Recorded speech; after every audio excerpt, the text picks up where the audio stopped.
des personnes et des biens, mais plus largement une lutte sans merci contre toutes les insécurités, éducatives, sociales, économiques, sanitaires, informatiques ou encore géopolitiques.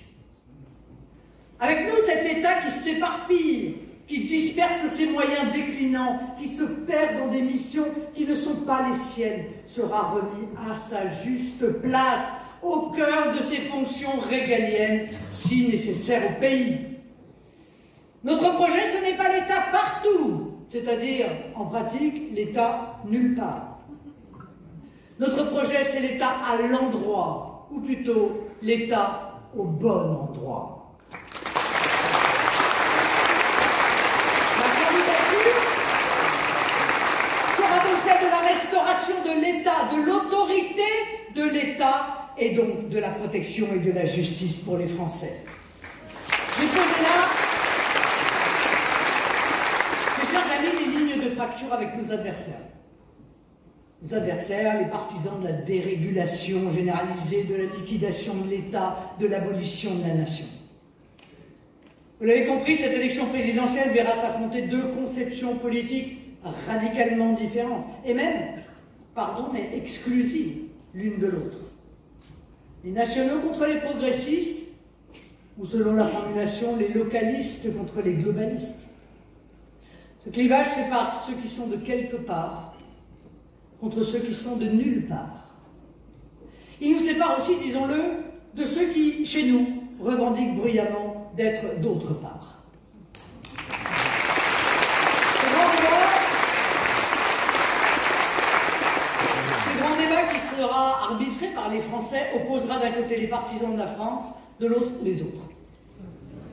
Les autres, ce sont ceux qui souhaitent sa disparition ou y travaillent, parfois sans même en avoir conscience. Évidemment, j'invite tous les Français à choisir, par amour, mais aussi par raison, leur pays, à poursuivre la route que nos aïeux ont ouverte, au prix de tant de travail et de tant de sacrifices. Que personne ne s'y trompe, derrière les choix de société et même de civilisation que j'ai évoqués, il y a la vie quotidienne de chacun d'entre nous. Notre art de vivre à la française, notre mode de vie, nos traditions, nos valeurs. Je pense par exemple à la liberté des femmes.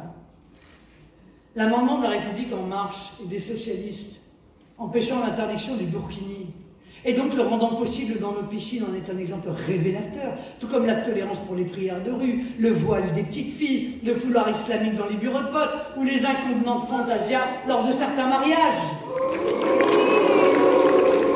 Vous voyez bien que derrière nos valeurs, ce sont nos libertés qui sont attaquées.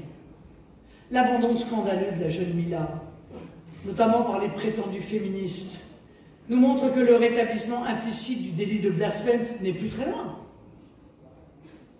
J'ai parlé de la nation. Mais il n'y a pas de nation s'il n'y a pas d'identité. L'identité comporte deux aspects qui se parlent. L'identité est ce que nous sommes, intimement, mais c'est aussi ce qui nous unit. Ce qui fait que nous nous sentons proches les uns des autres et donc naturellement solidaires. L'identité n'est pas facteur de repli, mais de repère. L'identité n'est pas facteur d'exclusion, mais de réunion.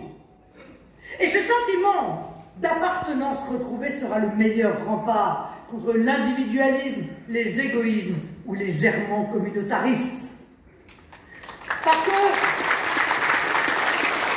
nous nous opposons au principe de la société multiculturelle, qui est une société multiconflictuelle.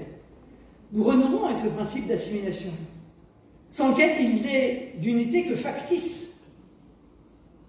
Vous l'avez compris, nous avons l'ambition de remettre la France en ordre. Si cette tâche de remise en ordre tellement indispensable apparaît à beaucoup comme insurmontable, c'est à cause du discrédit du politique. Et en réalité de certains politiciens moralement perdus dans le clientélisme, le cynisme ou le mépris du peuple. Depuis 40 ans, ils ne gouvernent pas, ils commandent des faits. Ils adaptent leur discours aux modes ou aux besoins de l'actualité. Ils égarent et désespèrent le citoyen dans leur revirement et leur reniement. Beaucoup achètent la paix civile et leur honteuse réélection auprès des caïdas au prix d'accommodements qui sont autant de capitulations inadmissibles dans nos villes. Leur acte de contrition à répétition, le fameux « Ah non, mais cette fois, ça y est, j'ai compris, je ne le ferai plus », ne sont que de façade. Les circonvolutions du « en même temps » relèvent d'ailleurs de la même tromperie remise au goût du jour. La mise en œuvre du changement tellement attendu dépend avant tout de la volonté du chef, et donc de son tempérament. Et ce tempérament, je crois l'avoir.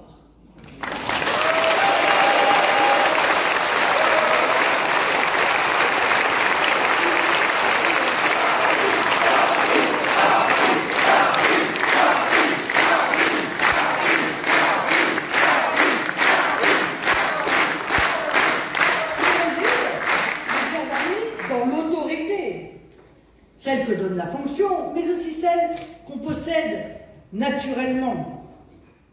Tout réside dans la cohérence, celle que n'a pas eu Emmanuel Macron, en décidant par exemple de nommer comme secrétaire général de la francophonie une ministre du Rwanda qui a fait de l'anglais la langue officielle du pays. Tout réside dans la crédibilité de la parole publique, que la gestion calamiteuse de la crise sanitaire a définitivement démonétisée. Tout réside dans le sens de l'intérêt national, que le gouvernement d'Emmanuel Macron ignore quand il brade notre industrie de défense dans des partenariats léonins avec l'Allemagne. Mais lorsqu'un président croit pouvoir s'exhiber avec des délinquants torse nu, lorsqu'il désacralise le palais Élysée, lieu du pouvoir par excellence, en faisant une boîte de nuit interlope, ou lorsqu'il se met en scène avec des turlupins du net, il ne participe pas à la réhabilitation